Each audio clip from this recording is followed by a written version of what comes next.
ئەجە لێرەوە شتێکی خۆش دەجێڕمەوە. بەڵێ مامەچت کەم هەبوو نای مام نووری بوو ئەوانە هەمیان وەفاتیان کرد خوا عافیان کات. خوا حەفیان. کاتێک باو بوو خەڵک دەڕۆیشتە شاخ و ئەوانە مام نووری بەرچی شەرواری پڕ و بردەنان کردبوو نانی تیری ئەوان ناو بەرچیدان نەبوو لەگەر هەندێک ئاوی ڕۆیشت بوو تا لای کەس نەزانی ڕۆیشت بوو.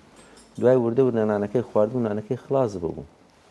وەڵای دیکە نانەکەی خلاص ببوو هات بۆ ماری گەڕاوە مارێ.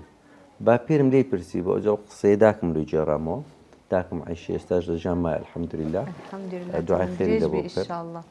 وەزعی زۆر خراپە تووشی مەشاکلی زۆر بووە خوای گەورە ڕەحمی پێ بکاتن. ئیدی گوتیان ها نووری لۆ هاتی ئەین باپیرم لێ دەپرسی گوت وڵای کوردایەتی ئەوەندەی پار پێوەنا کێکەکانم ئەوە بوردەنانەکەم خلاص بوو هاتمەوە. گوتیادی شینە گوت وەڵام من نەگەویشتمە شینەی شینە ڕۆیشتیە. کوردایەتیمەش هەندێک جاران کێکەکان نانەکەمان لە بەرتی خلاص دەبیتن. چەندین جار ژێرنانیان نەکردیە یعنی بابم ئەوەندۆنا کوردایەتی خۆی ئەسڵەن ناوی براکەمی گەورەکە ناوی لێ نابوو کاوە بە ناوی هێزی کاوەی کردبوو. بەڵام بابم لە ئاخێری عومری پەشیمان بۆەوە لە ئاخێری عومری پەشیمان بۆوە گوتی ئەمە کردمان بابم هەتا مردیش یەک دیناری پێشمەرگایەتی لە هیچ کەسێکی وەرنەگرت موچەشی نەبوو یعنی زۆر بەسەر بەرزانە چۆ ئەو دیوی یعنی خەباتەشی زۆری کرد. بەڵام بابم پێی گوتم دلێر کوڕم ببە دکتۆر ببە دکتۆر حیزبایەتی مەکە حیزبایەتی مەکە چونکە ئەگەر حیزبایەتی بکەی ناتوانانی بەو ئەندازەی کە دەتەوێتن خزمەت بکەیت. مەجموعەک لێ دوور دەکەونەوە مەجموعەک دژایەتی دەکەن بەرپێنە دەدەنێ مەشاکل لە دروست دەکەن. مسلمانە چی کورد بە وەلحەمدوللیلا بابم لە کاتێکی مرد کە جومعە بوو لە ناو ساعاتی و خوتبەی مرد.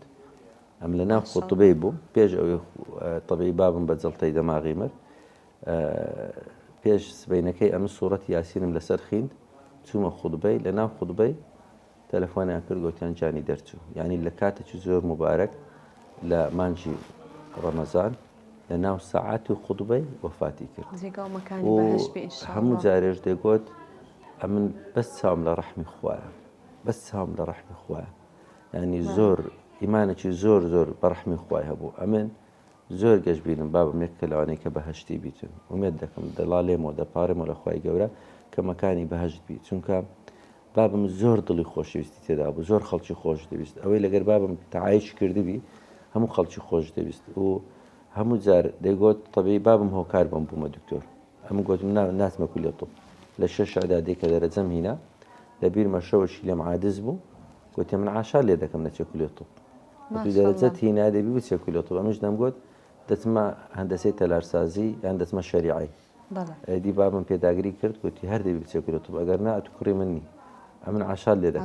قسەی بابەت چێ بەش طبی بەڵێ بابم هۆکاری سەرەکی بوو ینی زۆر پێداگری ئەویش لەبەر چ دەگوت بە دکتۆر دەگوت خێری دەکەیت دەگوت ئیشەکە خێری دەتانی بکەیت یعنی ئەوە بۆ چوونی بابم بابم قەت لە بۆ پارێ ئەمنی ناردیە یعنی پێداگری نەدەکرد چونکە تەکی دەکرد و دەگوت ئیشەکە دەتانی خێرێ بکەیت لۆیەکە دەبی ببێ دکتۆر و برایچکەشم پێشە من لە کولیە طب بوو ینی ناوی دکتۆر کاوە بوو شەهادەتی هینا کە لە هەولێری ئەو کاتی 5 کەس ئەو شەهادەی نەبوو بەڵام بە حادسەی سارەی وەفاتی کرد ینی سارەك بە سرعەت لێیدا وەفاتی کرد دەم و دەست 5 منداڵی یەتیمی بەجێهێشت ئەو کاتی بەڵام هەوڵدان لەسەرەمەیە نەتیجە عایدی خوایە.